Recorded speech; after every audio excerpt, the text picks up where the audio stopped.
Welcome to Peak Intrigue, everyone. Today, we're going to be diving deep into the Tibetan Book of the Dead, Yeah. a text that has kind of, captivated and mystified readers for centuries. I think when people hear Book of the Dead, though, it's a bit ominous, It a little bit does. spooky. Right. And to be honest, it does have this mystique surrounding it. It does deal with death. But Yeah. instead of focusing on the physical end of life, it's more of a guidebook Oh, for navigating different states of consciousness okay. that we experience both during life and as we transition from one life to the next. So it's less about a literal death and more about a journey of the self through different states of being. Yeah, that's a Yeah. really good way to put it. Okay. The book introduces this concept of bardos, Okay. which are essentially transitional phases of consciousness. Got it. Imagine them as stages in a journey, Okay. each with unique challenges and opportunities. So we've got a lot of fascinating material to explore here, and the text outlines 6 bardos. But for our deep dive today, we're going to focus on the 3 that are most relevant to, I guess, our personal journey, Yeah. which would be the bardo of the moment before death, the bardo of Dharmata, and the bardo of Becoming. Those 3 really do get to the heart of it. Okay. They offer insights into the nature of our minds and the possibilities that exist beyond our physical existence. Okay, so let's start with that first one, the bardo of the moment before death. Okay. So this is the point when our physical body is nearing its end, right? Yes, but it's not simply about the cessation of bodily function. Okay. It's about a profound shift in consciousness. Okay. The text describes this moment as an encounter with the luminosity of Dharmata, a Mhm. brilliant, all-encompassing light Okay. that represents our true nature. So this luminosity, it sounds like a pretty intense experience. It is. What makes it so crucial in this bardo? Think of it as the purest form of awareness, unclouded by our thoughts, emotions, or physical senses. Wow. The Tibetan Book of the Dead says recognizing this luminosity for what it is, recognizing it as our own essence, leads to liberation Okay. from the cycle of death and rebirth. So it's like a moment of enlightenment, a glimpse into the true nature of reality. You could say that, Right. but as you can imagine, recognizing this luminosity isn't easy. Right. We're so accustomed to identifying with our physical bodies and our thoughts that it can be difficult to perceive this pure awareness. So what happens if we don't recognize this luminosity Right. in the moment before death? That's when we enter the Bardo of Dharmata. Okay. In this Bardo, we encounter a series of visions, both peaceful and wrathful. Visions, so it sounds a bit like something out of a fantasy novel. Well, in a way, yes. Okay. The text describes these visions as incredibly vivid and powerful. Okay. You might encounter peaceful deities radiating brilliant colors and light, offering paths to enlightenment. Wow. That sounds beautiful, but I'm guessing it's not all peaceful deities and rainbows. You're right. Okay. Alongside these peaceful visions, you also encounter wrathful deities, terrifying in appearance. Okay. With multiple heads and limbs holding weapons surrounded by flames.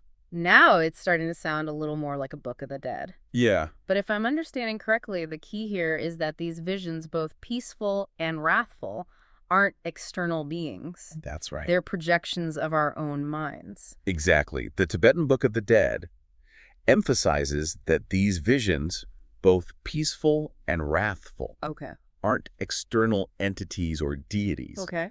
They're manifestations of our own minds, Mm-hmm.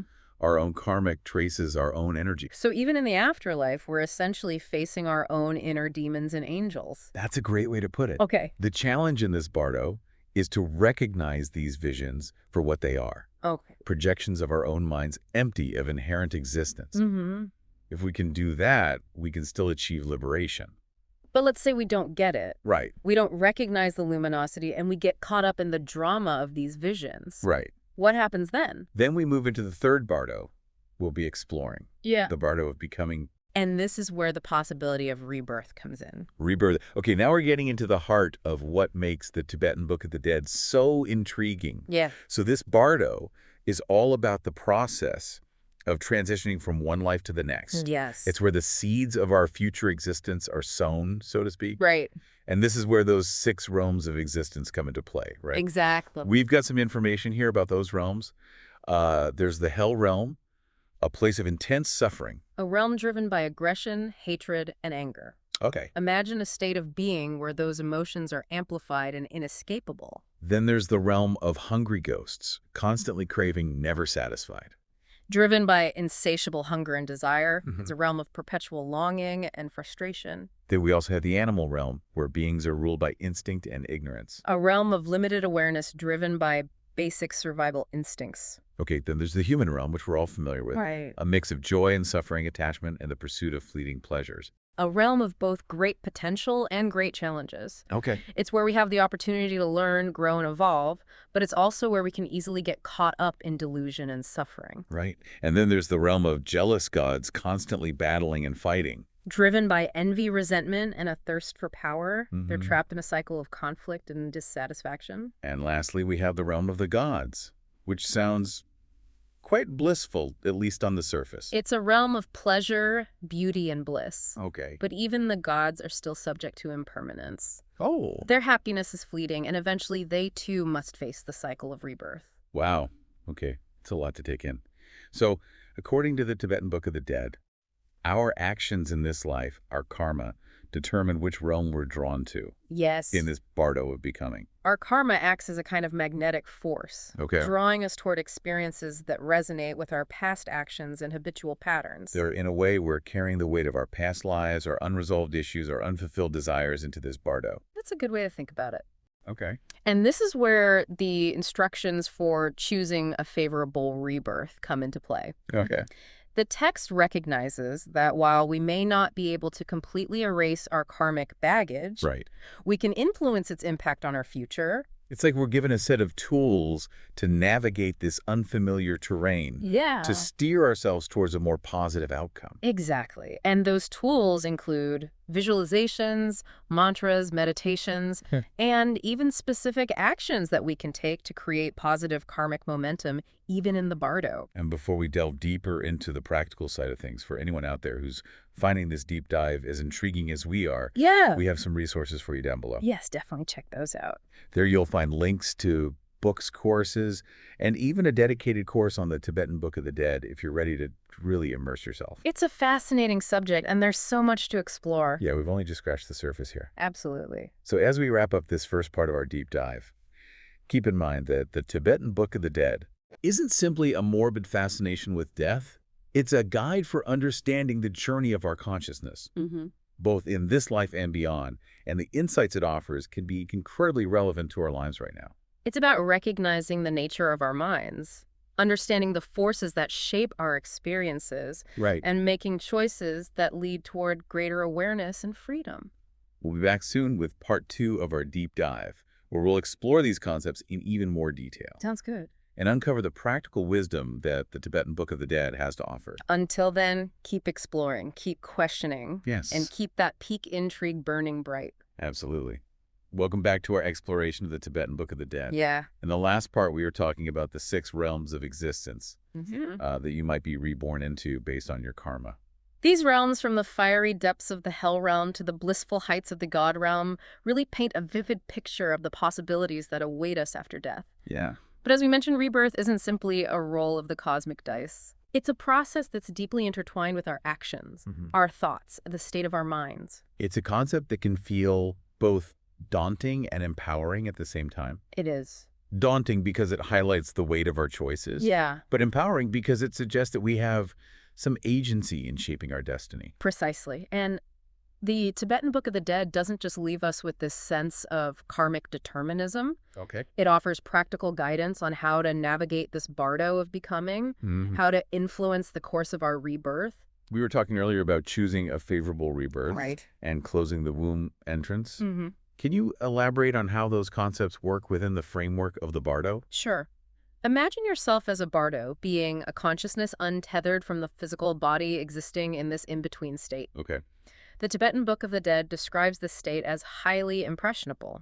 Your consciousness is like a feather blown by the wind of karma, drawn towards experiences that resonate with your past actions and habitual patterns. So in a way, we're carrying the weight of our past lives, our unresolved issues, our unfulfilled desires into this Bardo. That's a good way to think about it. And this is where the instructions for choosing a favorable rebirth come into play. Okay. The text recognizes that while we may not be able to completely erase our karmic baggage, Right. we can influence its impact on our future. It's like we're given a set of tools to navigate this unfamiliar terrain. Yeah. To steer ourselves towards a more positive outcome. Exactly. And those tools include visualizations, Okay, mantras, meditations, and even specific actions that we can take to create positive karmic momentum, Okay. even in the Bardo.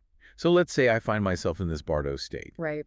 What are some of the things I could do, according to the Tibetan Book of the Dead, to improve my chances of a favorable rebirth? The first and most important piece of advice the text offers is to try to recognize the luminosity of your true nature, Okay. which is always present, even in the Bardo. Mm-hmm. But if that proves too difficult, as it often does for most beings, Right. the text provides a range of alternative practices. Okay. One of the practices we mentioned earlier was closing the womb entrance. Yes. It sounds a bit literal, That's- like we're physically trying to block a doorway. Right. Can you explain the symbolism behind that practice?